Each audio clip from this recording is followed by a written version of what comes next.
Alrighty, so usually I wouldn't start recording until the actual session starts, but I know that when we want to share this out with folks, we have the option to trim the first bit, but I wanted to capture what a tech call looks like, what it sounds like, just for future training purposes. I know we're going to be kind of switching up how we do things, but I did want to get at least what we have right now as of October 5th, 2022, recorded so that Belma or whoever takes over webinars this fall or early into this winter, so they have something to reference. So I'm going to mute myself, and soon our panelists will join. Today we're doing a comprehensive learner record, what it is and how does it fit into SEM. So we're doing a webinar on SEM with a handful of folks who should be joining us in a bit.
It's a little bit unusual.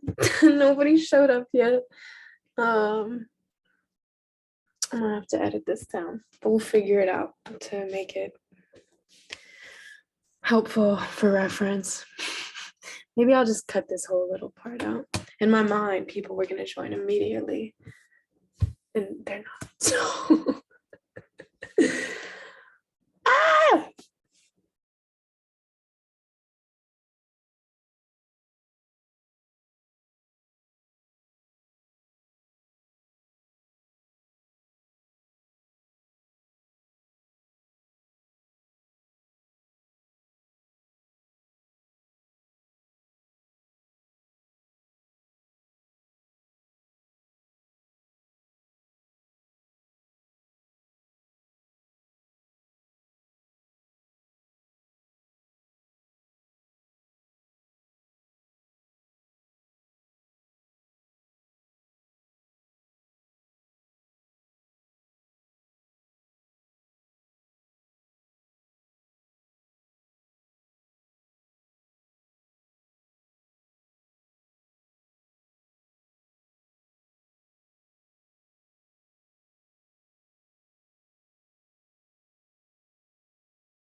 So it'll be recorded and then Michelle, can I back out of this now? it's too late now. Sorry, Mark. Too late now, Mark. You are committed. You're committed. All right, guys, have a great webinar. See Thank on you. the other side.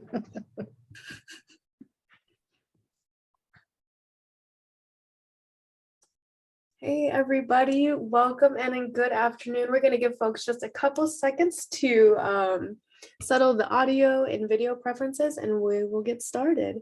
So good to see the room fill up, though, and welcome in. We'll get started in about 10 seconds here.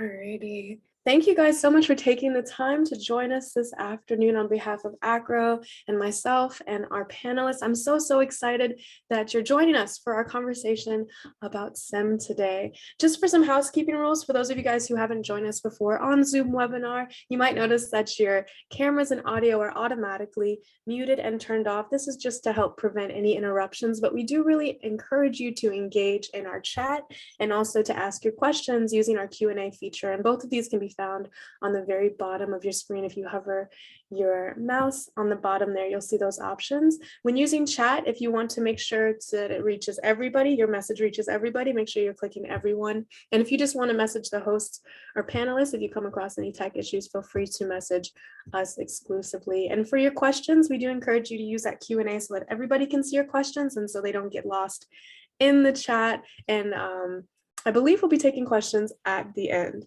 But without further ado, again, thank you guys so much for being here. And thank you to our panelists. Michelle, I'm going to pass the mic to you. Great. Thanks, Christina. Hello, everyone. And thank you so much for joining us on this, our second of 3 pre-SEM conference webinars. We're very excited about today's presentation on the comprehensive learner record, what it is and how does it fit into SEM. Next slide, please. Here's your panelists today. I'm filling in as your facilitator. Again, my name is Michelle Sandlin. I'm currently serving as the Interim Associate Executive Director at ACRO for Consulting and SEM. And I'll have our panelists introduce themselves. So Mark, do you want to start, please? Sure. I'm Mark McConaughey. Right now, I'm serving as a senior consultant and the CLR LER coordinator for ACRO. Prior to that, I served as the Associate Vice Provost and Registrar at Indiana University in Bloomington. And in fact, I was with that office for, oh gosh, close to 40 years. And actually, while I was there, although this is completely self-asserted, I was kind of known as the Brad Pitt of registrars. Many of you may not know that, although I'm sure that you noticed as I switched those pictures that the only thing that really changed was the tie. Otherwise, it was looking exactly the same. I might also say that note that Indiana University nor ACRO asserted that I was Brad Pitt or the Brad Pitt of registrars. Only Mark asserted it. It was a self-assertion. Great. Thank you, Brad. Emma? Good afternoon, everybody. I'm Dr. Emma Miller. I currently serve as the program chair for the Competency-Based Education Program, Bachelor of Applied Science and Organizational Leadership, as well as a CBAN board member, and have been hired for over 24 years, primarily in leadership roles. But one of my passions is the comprehensive learner record, as Michelle knows, and so I'm just so excited to be here today to talk about it. Yes, I call Emma quite a bit over the years, having her jump in on these kinds of events. So thank you both very much for being here and presenting on this really important and timely topic. So next slide, please. Christina already went over this, but real quick, note you are in a webinar like this, your screen is off and you're muted, but please put questions in the Q&A and please chat with each other. That would be great. And we will answer questions at the end of the presentation. Next slide. And if you have a burning question, in other words, something that's really relevant to the particular slide or an explanation required, please go ahead and send it in and we'll try and not leave you hanging during the course of the session. We will. Just real quick, I wanted to, as I mentioned before, this is the second of 3 of our pre-SEM webinars. The SEM conference, we're going to go over it at the end, but it is on November 13 to 16. Just a quick plug, the early bird registration ends next Friday, October 14th. We'll give you the link at the end of the presentation. Last week, we did dispelling misconceptions about SEM planning. I hope you got to attend. It was an excellent webinar. It was in an interview format, very effective. Got some real gem tidbits out of that for those of you doing SEM planning. Today, we're doing the comprehensive learner record, a huge hot topic nationally. Well, I would say more so in North America, beyond just the US. And our third one is 2 weeks from today. It's going to be an hour earlier, and it has to do with the resignation, the great resignation that's going on across the country. There's 3 sessions going to be at SEM on this. The lead presenter is going to give you a summary of those 3 presentations, particularly with regards to leveraging staffing and resources. Next slide. Okay, I'm going to turn it over to Mark and Emma. Okay, well, I think I'm going to start because we're going to talk about the comprehensive learner record, which is, of course, a credential that emanates from higher ed institutions. And as you just start to think about, oh, gee, what is a credential? You know, if you go back in time, particularly a long time in the past, these tended to be documents. They tended to be parchment, things that you could touch and feel. And it reminded me of a story that, you know, I just have to call her out a little bit. It was Michelle, and she had gone to Oxford University in England, you know, the oldest university in the English-speaking world. And she decided to visit the library. You know, and the Oxford Library is one of the greatest repositories in the world of antiquities and historical documents, and for all kinds of reasons. But nevertheless, she took the tour. It was pretty cool. She saw the original Magna Carta. Of course, she was impressed, and the tour guide went on to explain its importance and the consequence of the document and so on. And Michelle, being Michelle, was very interested. And so she asked, so when was the Magna Carta signed? And the guide said, why, Michelle, it was in 1215. And she looked at her watch and she goes, shoot, I just missed it. I know, bad joke, bad joke. Nevertheless, it kind of brings a couple things together. What kind of credentials do we have? What do they mean? What is the trust associated with them? We've always understood this to a great extent with our 2 traditional documents, those being the transcript and the diploma. But how does this apply to something like the comprehensive learner record? What is it, and how does it really extend into the world of SEM? So here we are, and I'm going to go through this slide pretty quickly.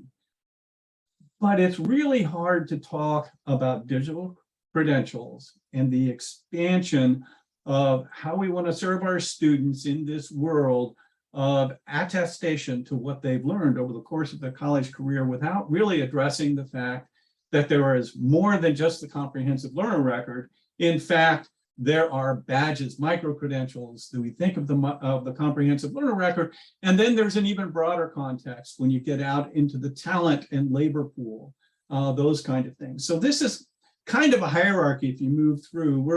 We're most familiar, I think, with the term badges. And yes, it is a digital expression of something with an icon usually associated with it. They recognize skills, achievements, all of those kinds of things, but it might just be participation in a particular event. Nevertheless, it's expressed digitally, and if done appropriately, it's done with open standards so that it can be ingested by various kinds of systems and so forth. You know, another term almost synonymous with badges is micro-credentials. And think of micro-credentials as simply a small expression of an award. It is, if you think of an atom and a molecule, it becomes the atom. It may or not be associated with a particular icon or visual expression of the award. And it may or may not be expressed by someone in authority, and it may or may not have an association with the other awards that are around it. It can be expressed individually and independently, but it might have associations and meaning with those that are around it, and up pops the comprehensive learner record. Comprehensive learner record is an expression of learning of a student that emanates from the institution, carrying all the governance and authority of the institution, and it carries all the expressions. In other words, it can carry micro-credentials. Those micro-credentials might have a hierarchical relationship to an award that's also expressed on the CLR. Again, I'll go over this in a little bit, but the parallel to a transcript is really right there. If there is, if we award a degree, all of those courses really represent the hierarchy. In other words, I needed all of those courses in order to achieve the degree that I was awarded by the institution. There is an associative relationship, a hierarchical relationship between those courses and that award, even though in the world we're talking about, I could express that individual course by itself. And last but not least is the learner and employment record. So we are one type of credential provider, but there are others. Most people think of the military. You can certainly think of big certification providers like Microsoft.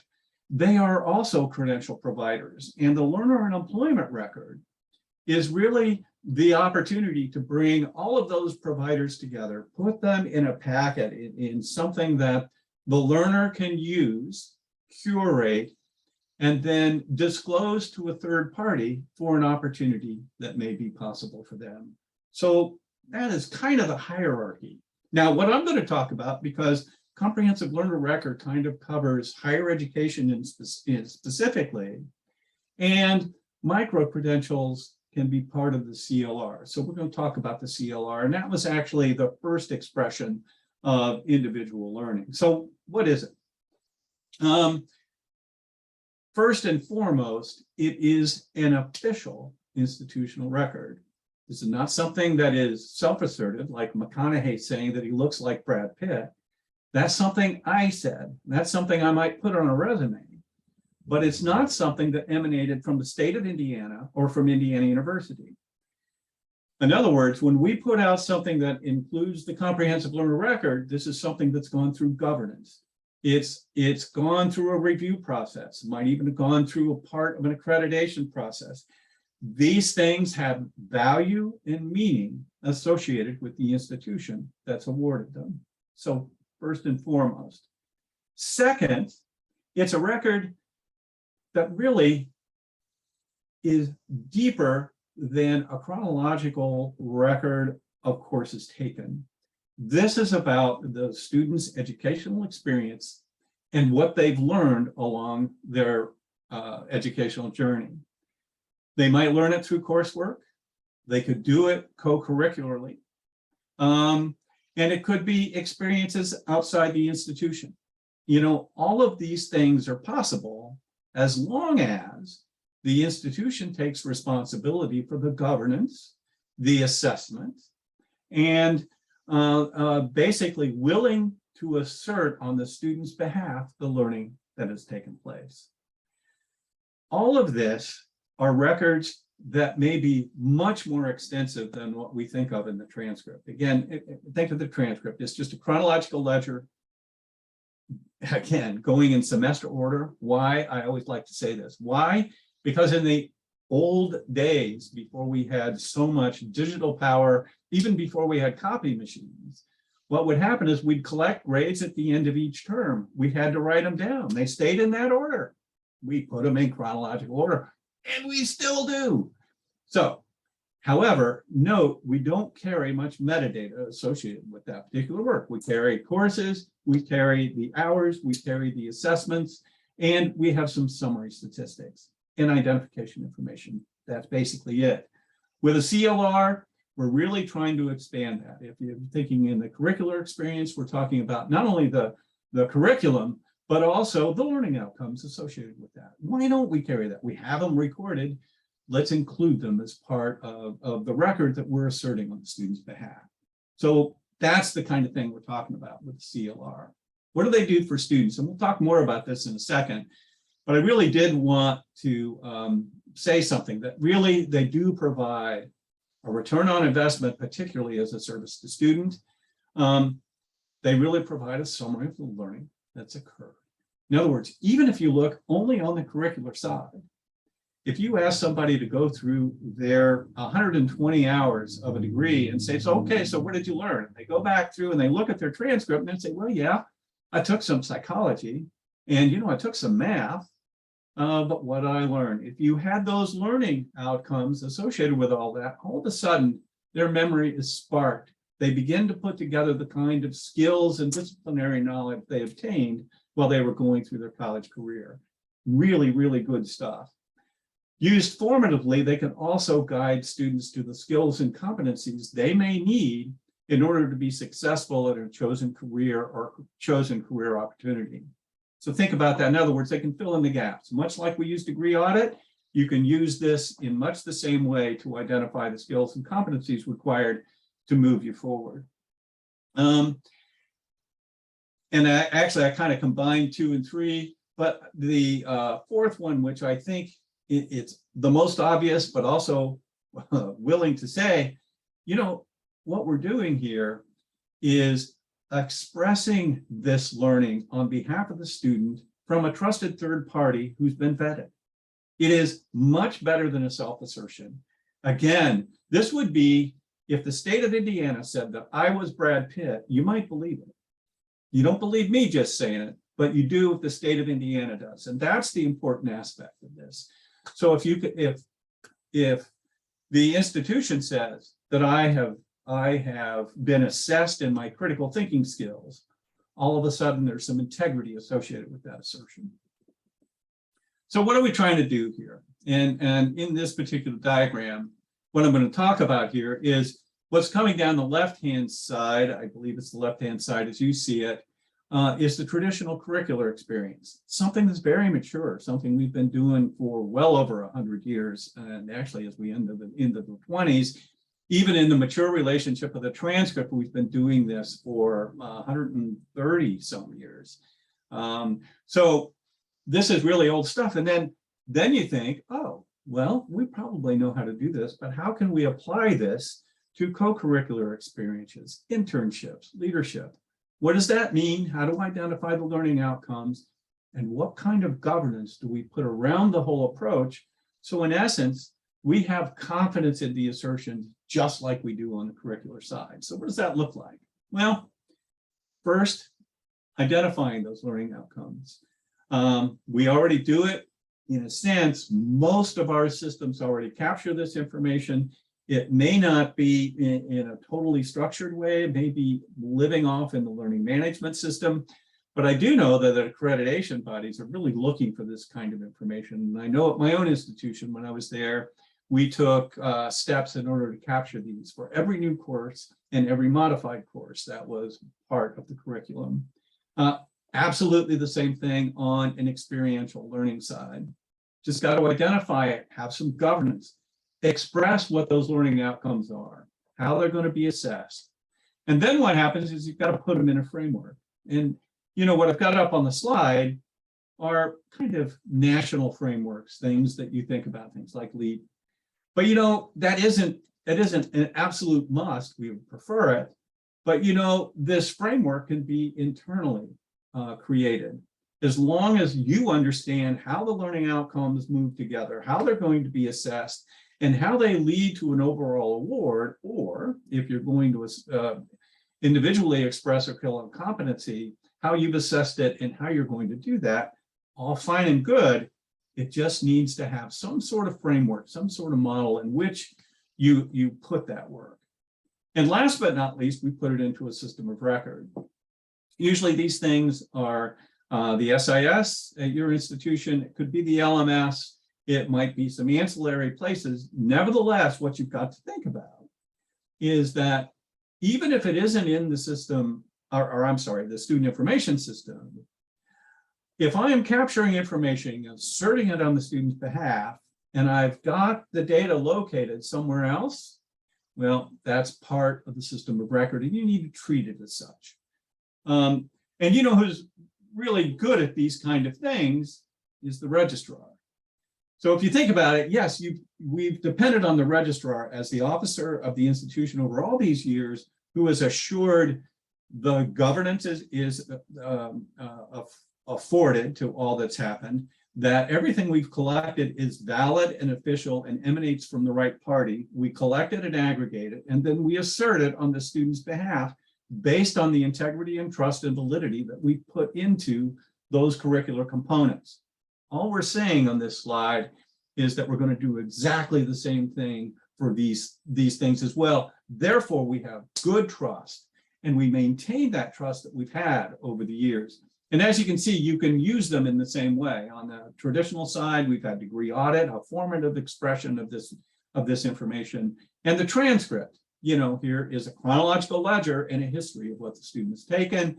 Over here, the CLR, much the same way. But instead of the atom being the course, the atom is really the skills, competencies, and learning outcomes that lead up to a particular award or combine into an overall skill and competency. All of those things are possible, and you can also express that formatively. So how do we do this? And what's sort of the primary difference between what we've done in the past and the whole digital world that's in front of us now? Well, so what are the key features of a CLR and digital credentials in general? Well, first and foremost, all of the things that I just talked about. We have to have trust. Learning has to have value. The assertions need to be assessed and validated. They have to be collected appropriately. And last but not least, and this is really both a technical, meaning a digital expression, but it could also be a way we do it now. I can't come up with the word, and that's because I'm old, but it's immutable. It hasn't been changed since the credential has been issued. It's immutable. The word that we use for that now is tamper evident. But how did we do this in the past? Transcripts, good example. So this particular learner attended a higher ed campus, wishes their traditional credentials, usually their transcripts, sent off to a third party. They ask the higher ed institution, usually the registrar, to do this.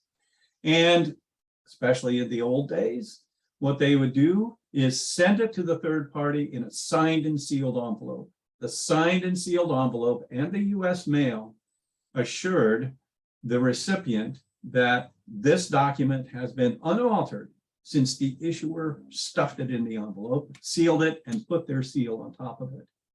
The laws of the US mail protected it in transit, and when they opened it, they were sure that it emanated from the issuer into their hands unaltered and could trust it, right? Those are the key elements. Again, and I'm restating this, but this is what we have to do with new set of credentials. Basically, put all that out. But what do we do? What have we done in the digital age? One of the things we've done is put our transcript into a PDF. Sometimes we even give that to the student in order to let them disclose it to a third party.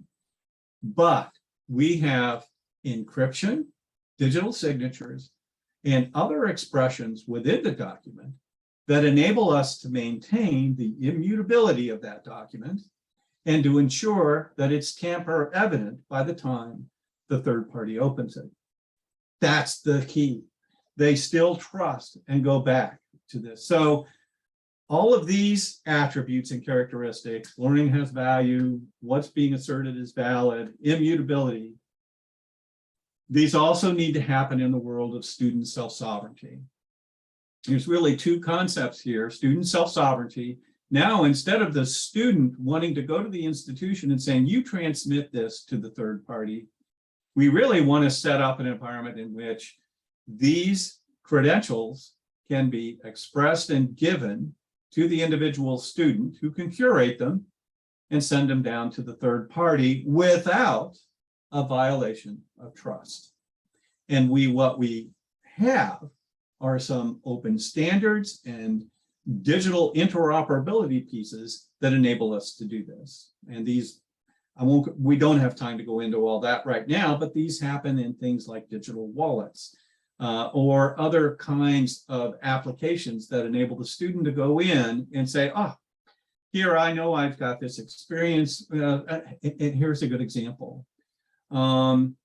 Say I want to get a position in a pharmaceutical firm, and all they care about is how I did in my organic chemistry classes and whether or not I obtained my degree. Well, why is it I have to send my entire transcript? They don't want to see it. And they can't really get down to the kinds of things that I might have learned based upon the transcript. On the other hand, in this world, they can see the course in my organic chemistry, they can see my assessments, they can see my learning outcomes, and the student can basically put together the right dossier in order to have the best opportunity for the career that they're choosing. So that's the kind of thing we're happening. Also, without it being self-assertions. What they're passing along are assertions from the institutions. So what's a learner and employment record? And I talked about this earlier. It is a CLR, but it's broader than the CLR. Certainly higher education institutions are providers and contributors to the overall LER, but there are others. And I said this a bit earlier, so I won't pound it in too hard.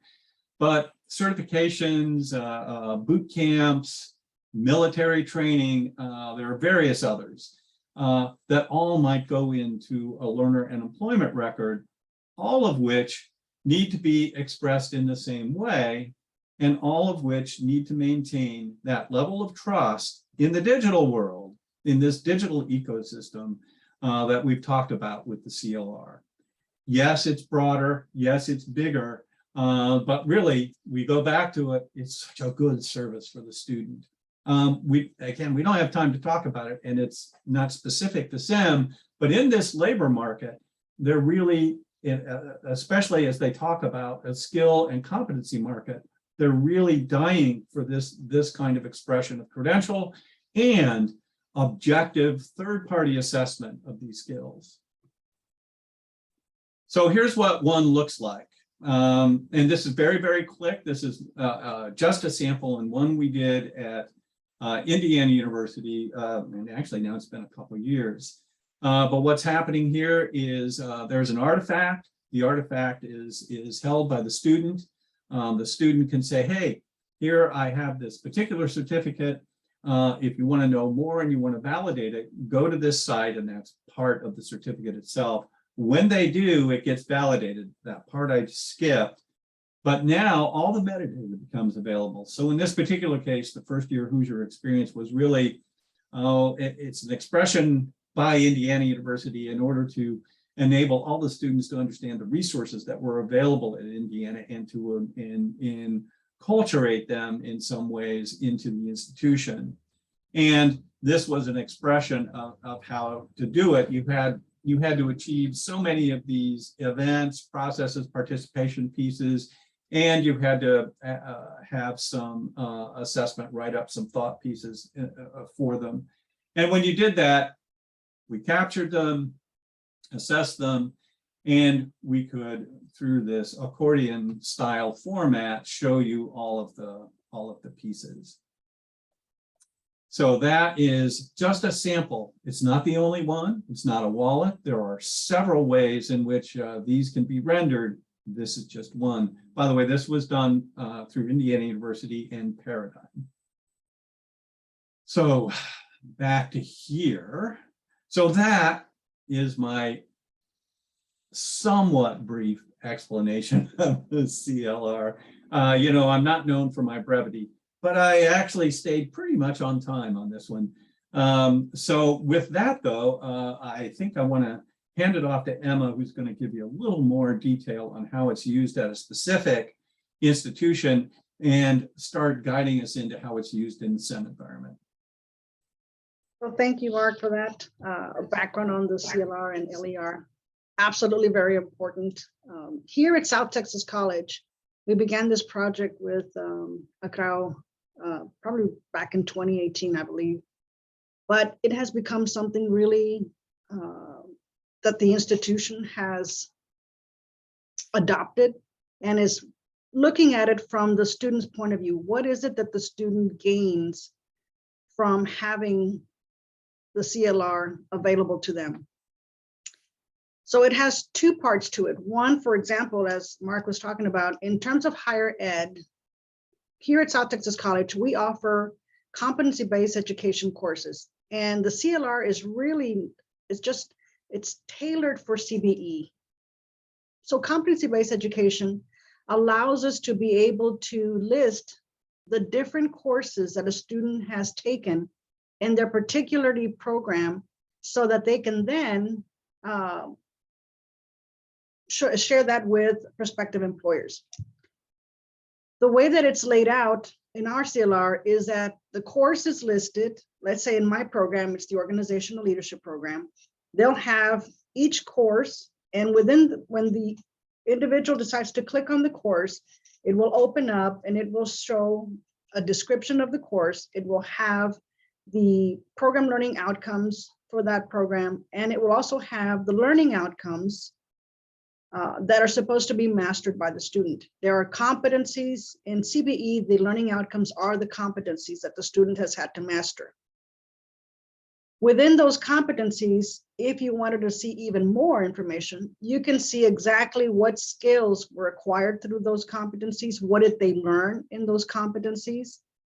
So that if you were looking for somebody who has a lot of leadership skills as part of the job description, you could actually click on the CLR and find out, okay, so what courses did they take? What were their learning outcomes? What did they actually learn in these courses?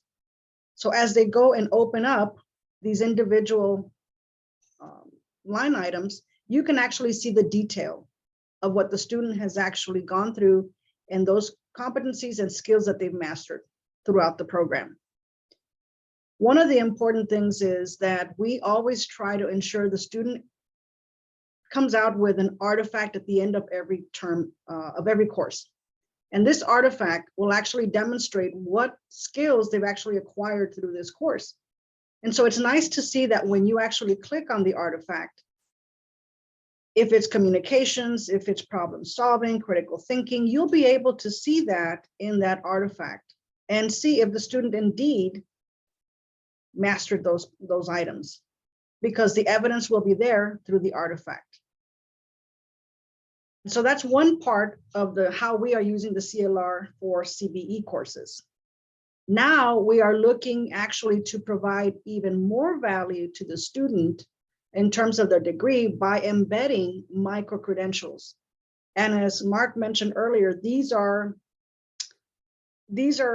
courses or material that is embedded into the course that they will learn, the student will learn, and then eventually take a test where they'll be able to earn that micro-credential, and it will give them a badge, if you will. In some cases, it could be a micro-credential.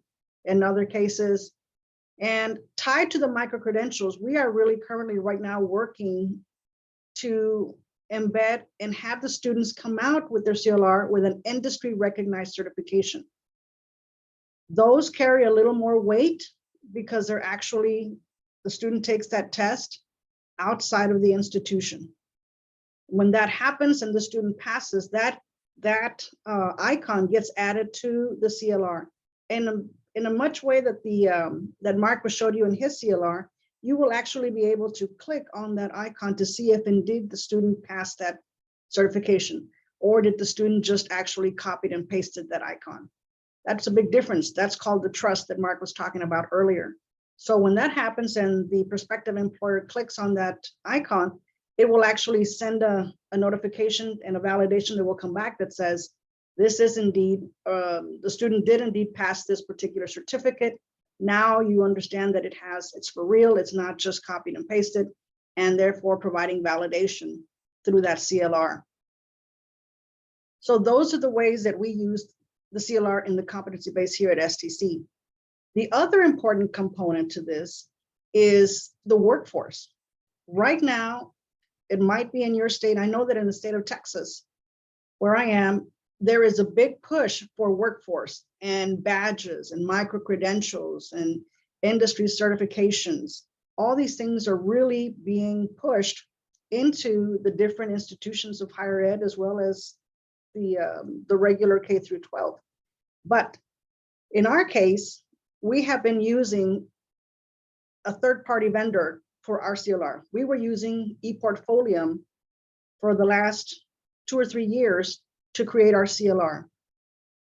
That CLR becomes a digital record for the student that once they have finished, that goes off to the student with the student. And they're able to continue to add on based on the other institutions. If they decide to go to another institution of higher ed, they can continue to add on if they are participating in portfolio. It's very flexible. It allows the student to very nicely copy the link, send it to the prospective employer. The employer can then look at the portfolio and see the evidence of the CLR, because it's not just paper anymore. Now they can actually see all the different things that the student has done, the skills that they've acquired through their programs. They can validate because they've got these artifacts, they've got badges, they've got credentials, certifications that are through the validation process are real.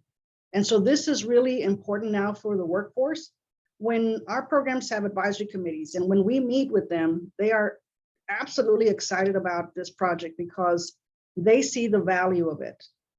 And we want to make sure that our curriculum is aligned to what advisory committees are saying. And so this becomes very important as part of the continuous revisions of our curriculum that translates into the CLR so that students can demonstrate what they have gained.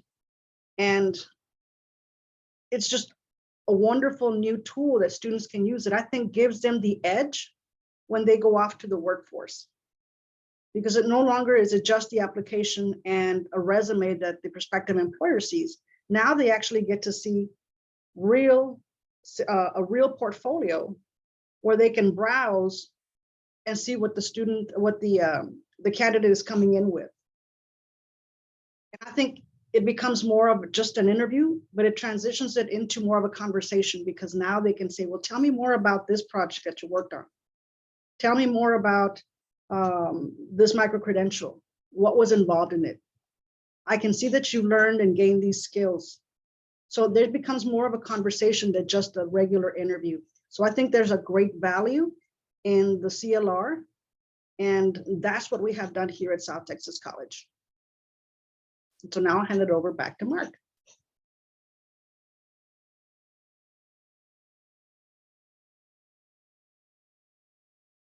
Sorry, I had to reach for the mute button, but actually, Emma, I think you have the first 2 items here. So once in terms of service to student, we talked about the workforce. That really connects the student with the workforce, as I just mentioned. It really makes that more of a conversation than an interview. It provides the student that evidence-based that they do come in with these skills, that they have learned this material because they've mastered the different competencies in their courses. And so that's quite important for the workforce. They really want to see, did they really acquire these skills? Because what I have heard in the past is, well, great, you graduated with this degree, but now I see that you maybe perhaps don't have those skills. We want to make sure that they do have those skills, and this is how they can prove it, because through the artifacts, through the different certifications, that really tells the individual workforce that they have those skills, so they can trust it. So this is evidence again that the student has mastered those items. In terms of formative use, well, what did the student learn?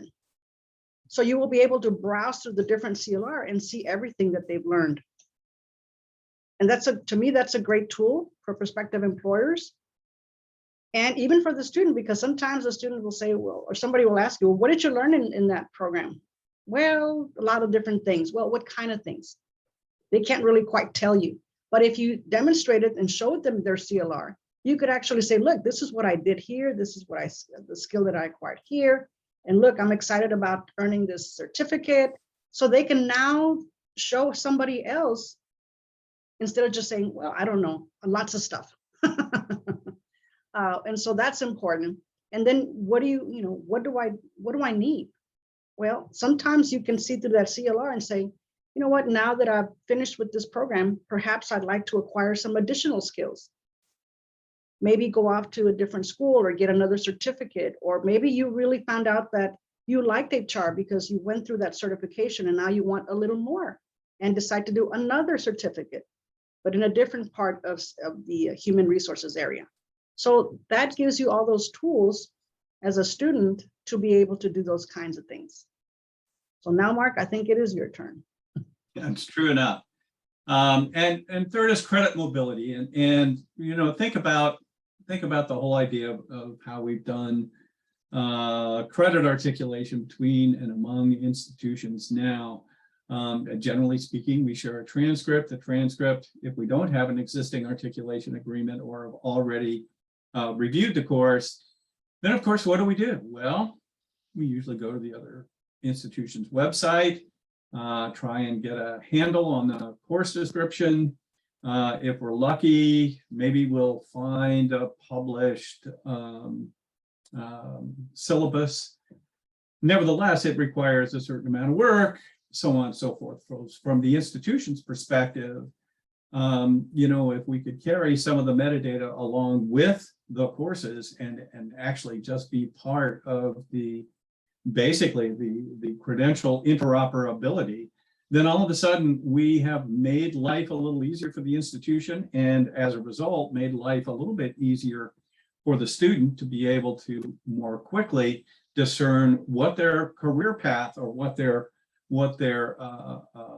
credential path might be at the institution they wish to enroll. So there are those pieces. There are other pieces too, where when you can draw down to this level of detail, there may be other instances where it's not just course mobility, but in fact the skills and competencies, particularly in a place like where Emma was discussing, where in fact there is proven skills and competencies acquired both through courses and perhaps through other means, as long as they were certified, that would perhaps transfer nicely into a competency-based program. So all of these things are possible and basically aid the student. But in this case, I actually think there's a direct benefit to the institution should such an ecosystem become standard. Credential verification.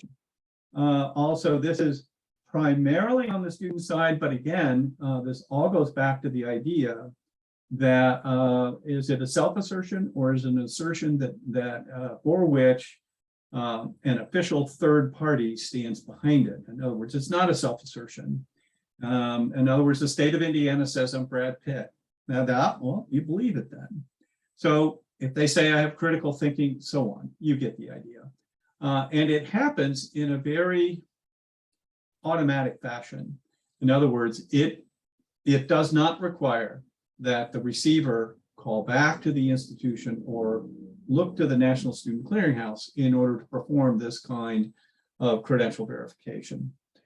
And last but not least, and I think, you know, no doubt, I think one of the questions will be, usually I get a question associated with CLRs, micro-credentials, badging, is particularly in higher ed, is where's the demand?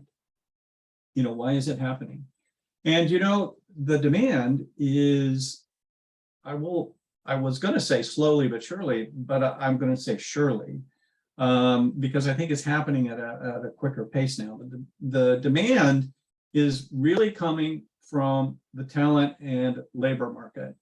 And the reason is that the skills and competencies they need in order to be successful in their endeavors require a more skilled workforce.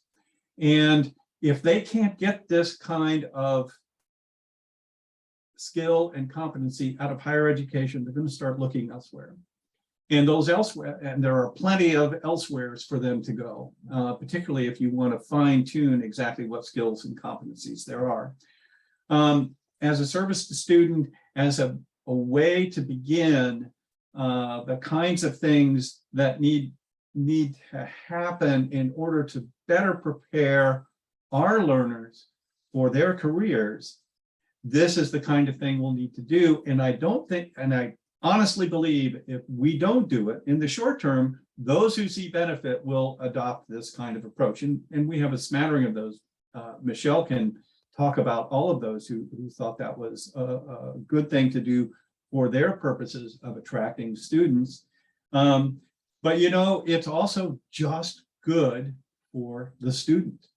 It just basically is a primary student service that we ought to be doing. Last but not least, and I'm continuing the trend, I do believe that in 3, 4, 5 years, we'll all be doing this because there will be such a demand. The labor market is demanding this kind of piece. They want some standards. They want some ability to both passively and actively look for candidate pools that will fill their jobs. So I think this is going to happen. So what are we doing in this space? And I don't have time to go into all of these in great detail. I'll try and do this in about 5 minutes. But first of all, what we're doing is trying to increase the scale of adoption of CLRs. And we're really doing this primarily work associated with a grant we received from the Bill and Melinda Gates Foundation. There are also some other work going on, like in the state of Texas and so forth. But in essence, we're trying to get a couple of state systems over the hump so that they're doing these at some scale.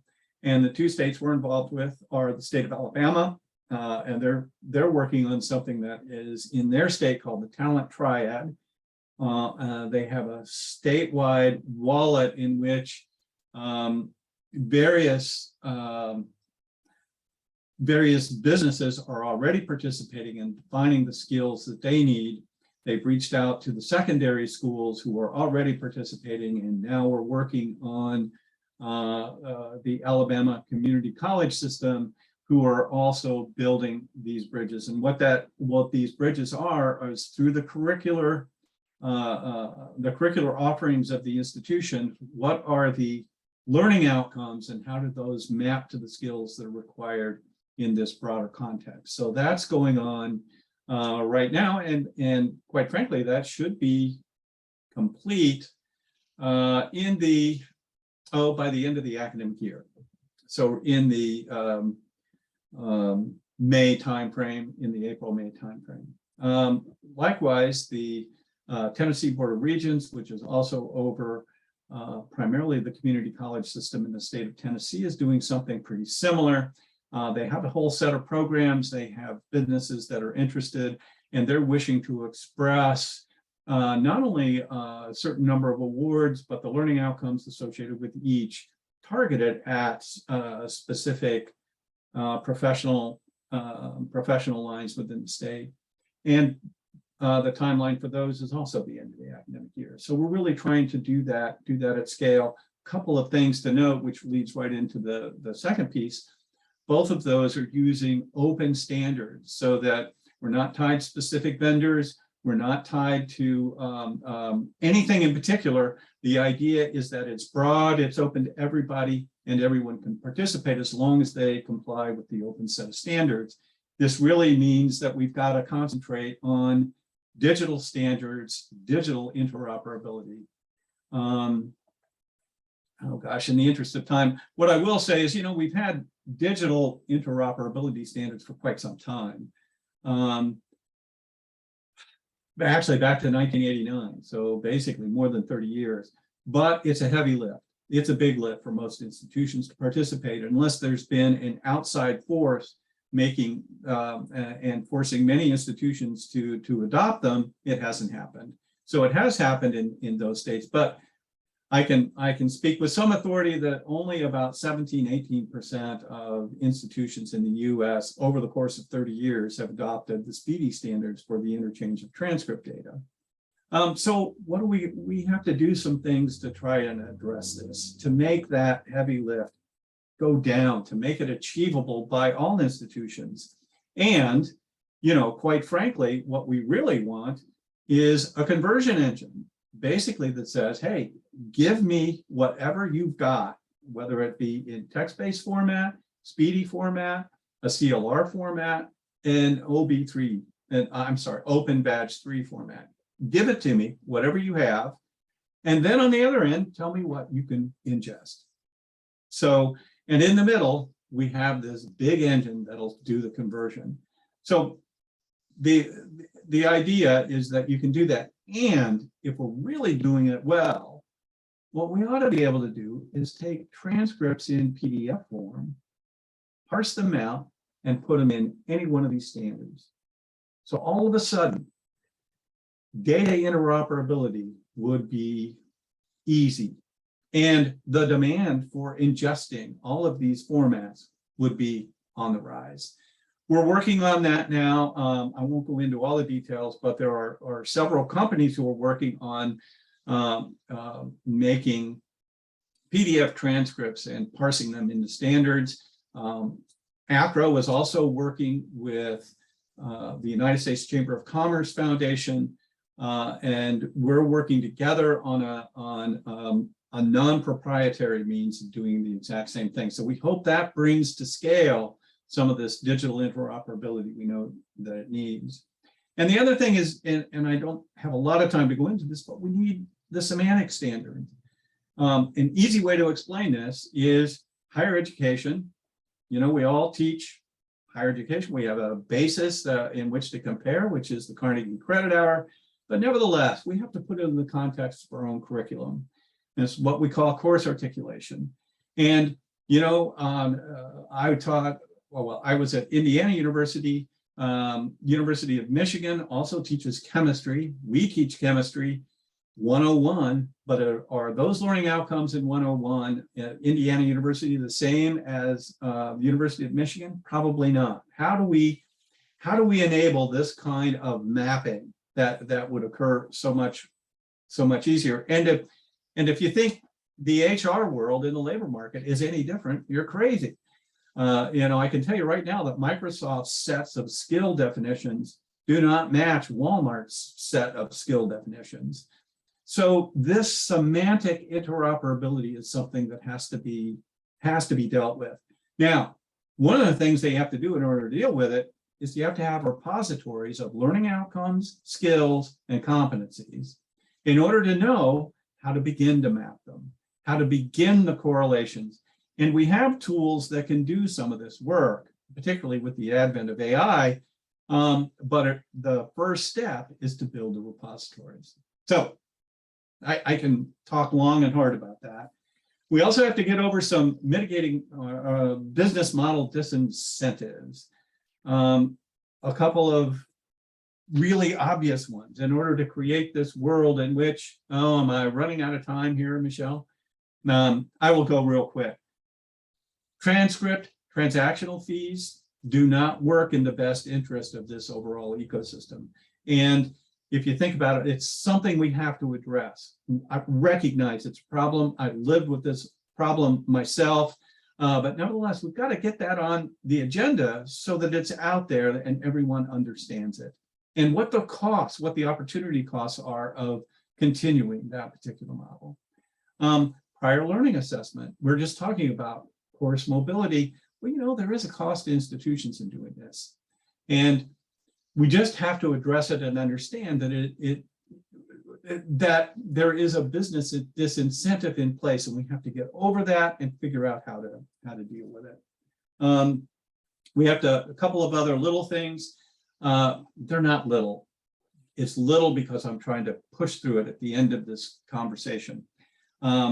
We have to identify what information is part of the CLR and make sure that it's included in the system of record. Well, that system of record, it would be great if it was part of the SIS, and maybe we need to work in that direction. But if not, we need to put the administrative oversight on all of those repositories of information that feed the CLR.